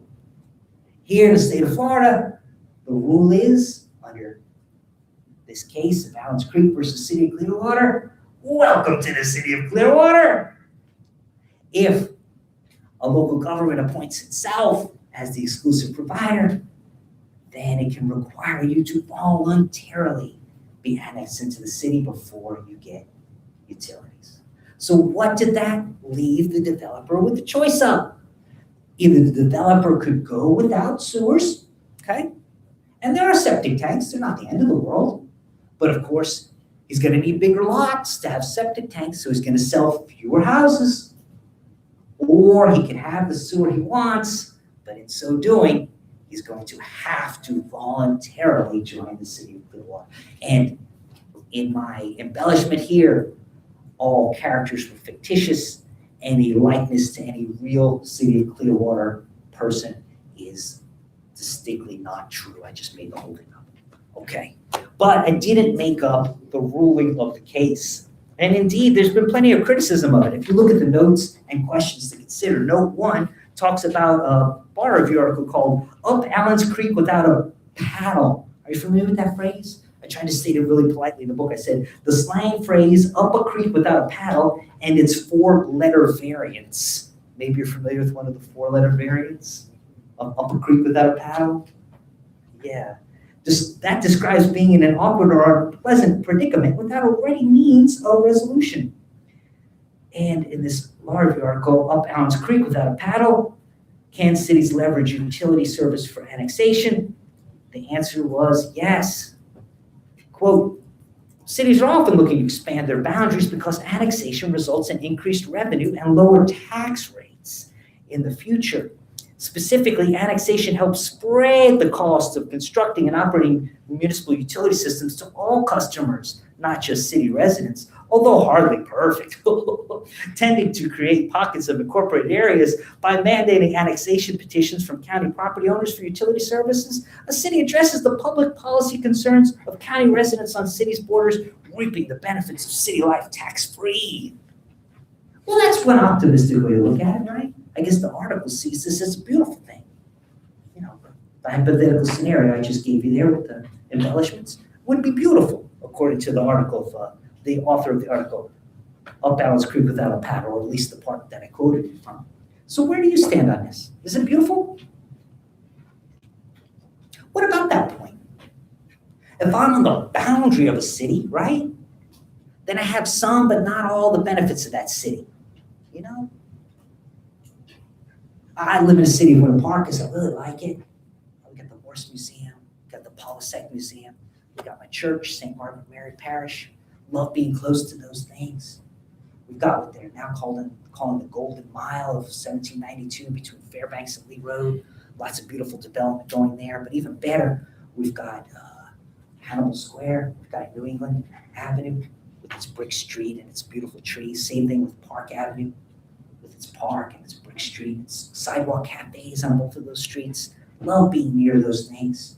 It was my wife's birthday on Friday. Got a little golf cart because we're about 1 mile, 1.1 mile from Park Avenue. Now she can drive in a little golf cart to get there, you know?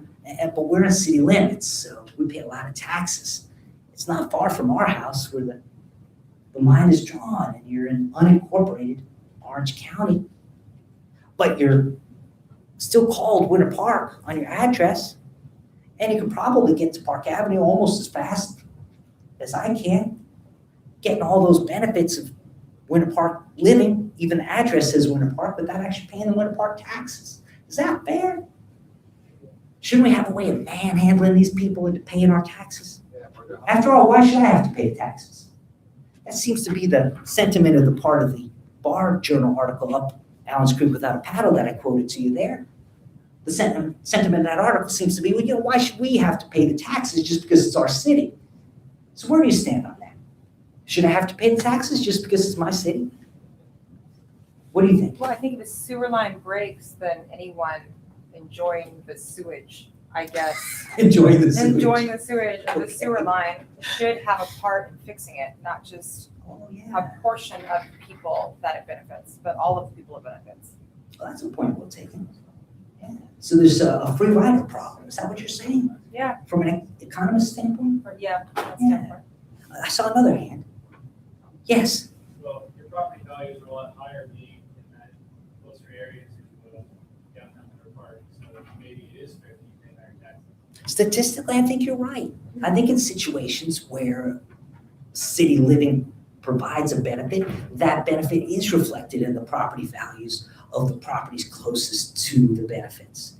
So yeah, as you get further from the benefits, maybe far enough to be outside city limits, I think statistics would prove you right. I think you would see a decrease, maybe not a substantial decrease, but certainly a decrease in property values. People are willing to pay more to be closer. You know, personally, I'd rather not ride in a golf cart. I like the car, but you know, for Bernadette, my wife, being close enough to take the golf cart instead of the car to the sidewalk cafe is a big plus.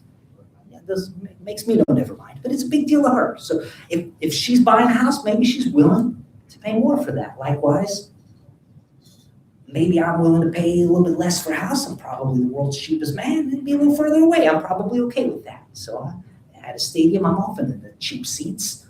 You know, why not be in the cheap seats in real estate too, right? These are the kinds of concerns you're talking about. I understand. I think you're right. Well, where do y'all stand on this? Was Florida correct in not joining the majority here? And both times they didn't join the majority, right? Something to think about. Something to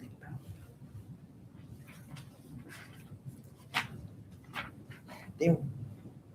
Let's see. Are there exceptions to the rule of Allen's Creek? And I explored that in a case that could probably use a little bit more editing. But the facts were just so fun. I had trouble taking a lot of the facts out. This was Corrections Corporation of America versus City of Pembroke Pines. Who read and enjoyed those facts? Who wants to summarize this case for me? Who wants to share it with me? You want me to pick a name? I can do that. Let's see. Randomly gonna pick page 2. Beverly Pascal. Is Beverly Pascal present? Beverly Pascal's not with us today. Okay, how about Ian Tudor? Ian Tudor. Y'all are smart. You can hang low, don't answer. Probably just want to look away. All right, let's see. How about Teresa Ginsburg? Well, hi. I put you on the spot. But I'm with you. I got your back. So what we've got here is another case where a city is got some water and sewer services, right? But what's going on here? There's a jail too, isn't there? Yeah, they acknowledge. Having water and sewer at your jail is probably critical. Who here has been in jail and not had either water or sewer?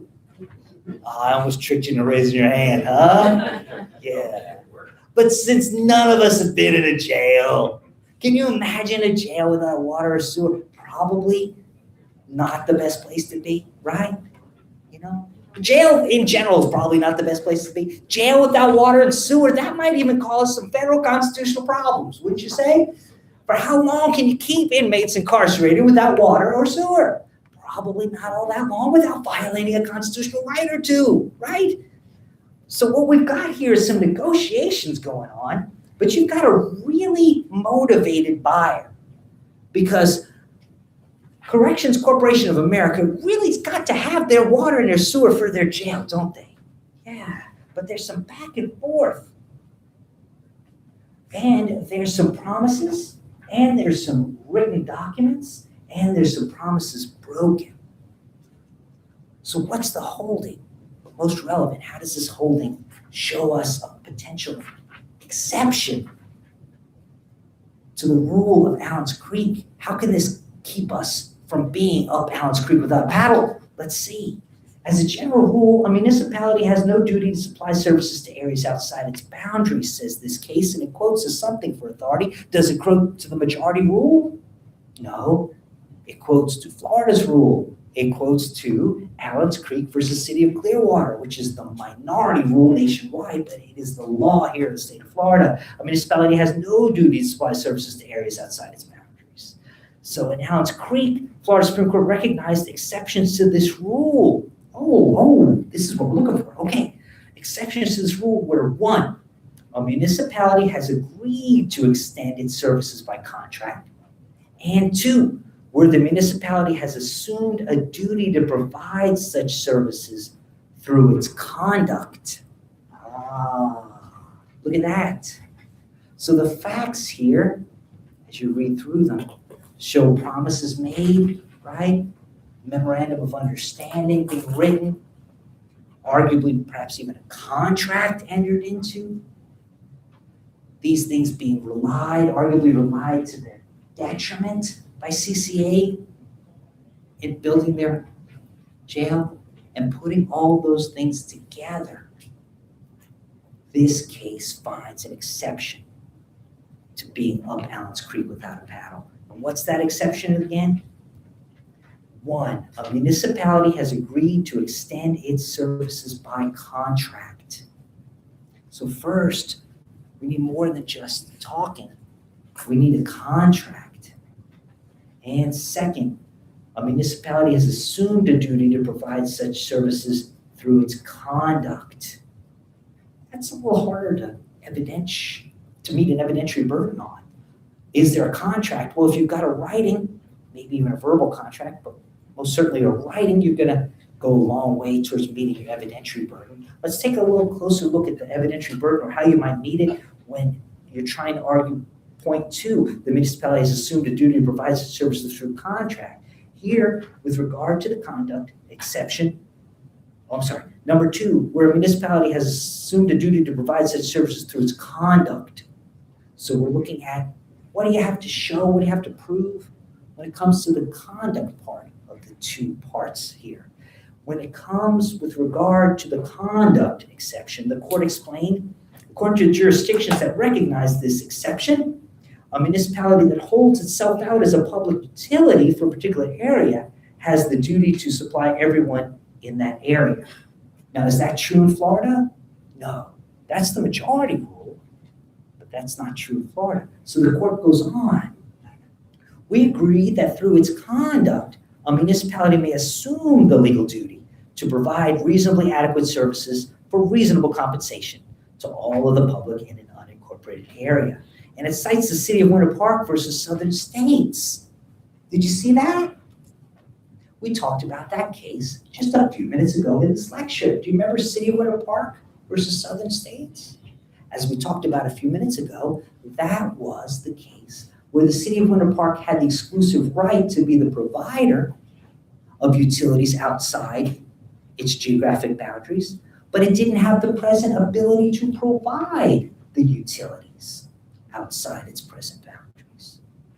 What we found there was the state of Florida wasn't following the majority rule. The state of Florida wasn't upholding the municipality's rights. Instead, the state of Florida was favoring the citizenry. Indeed, you remember the quote from City of Winter Park versus Southern States. You remember that it read like this, quote, "The public is entitled to be served and served by the entity best able to serve it," said City of Winter Park versus Southern States. So they draw upon that holding to find one of the two prongs for the exception to being up Allen's Creek without a paddle. So those are the cases that I put together for you in this particular chapter of the book, and I hope that you see why I chose those cases, and I hope that you understand what I was trying to illustrate with them. I began the chapter in a very simple way. I pointed out that there are many local governments and that their jurisdictions overlap. And I raised the question as to whether or not that should be. But then at the beginning of the chapter, I went on to raise another question. Not just whether that should be, but how that could be. That led us to a reminder of the supremacy of federal law. And we got another opportunity to talk about how the full panoply of federal rights serves as the floor, and that without sinking below that floor, the laboratory of democracy allows us to experiment on a state-by-state basis with granting new or greater rights, but never sinking below the floor. We then looked at how Hunter versus City of St. Petersburg, a 1907 case from the Supreme Court of the United States, made it purely a state constitutional law question as to what the rights, responsibilities, duties, lawmaking, and ownership of local governments would be. As we pointed out, there aren't federal rights being violated when the state either creates or dissolves or merges local governments. From that, we talked about some vocabulary. We learned what an ordinance and a resolution were. We learned what a charter was, and we explored the various types of home rule. We looked at the former Dillon's rule in order to compare and contrast it to the current home rule in order for us to understand what home rule meant. We also looked at charter versus non-charter counties, seeing the charter as something a county was entitled to enact, talked about how it could go about enacting it.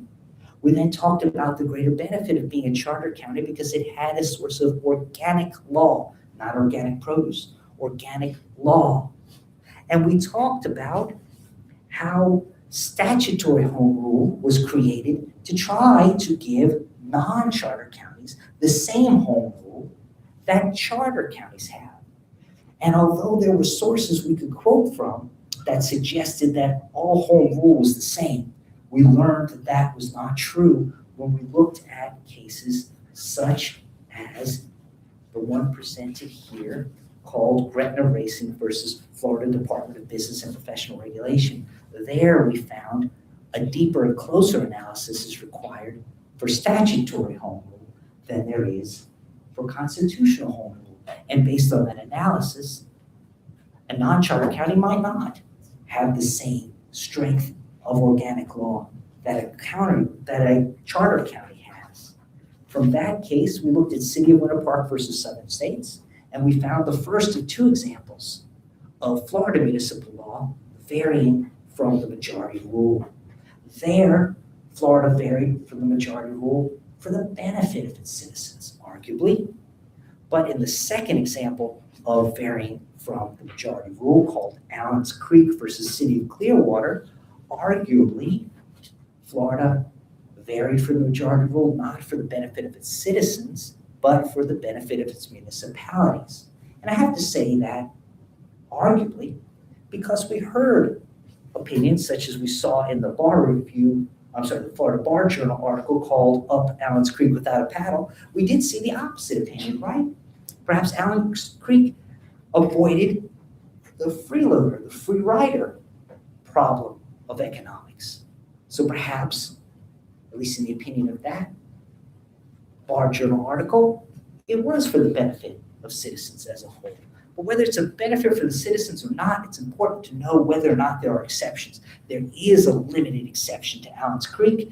It was the Rule of Corrections Corporation of America versus City of Pembroke Pines, and I quoted that two-part rule to you. So that's a summary of what you see in Chapter 3, and that gives us the background we need to proceed to Chapter 4, which we will answer in great detail the two questions which we put a pin on and we left. That is, what power is there in charter versus non-charter? What is the right of lawmaking? And more importantly, what are the limits of lawmaking? Those are the very practical questions we will answer in our next class. Until that time, thank you all for your time today. I wish you all well. May God bless each and every one of you. Bernadette and I will be praying for you as you take the midterm. Please do not underestimate the difficulty of my midterm exam. I wish you all great success on it and on every exam you take. And until next week, may God bless you all.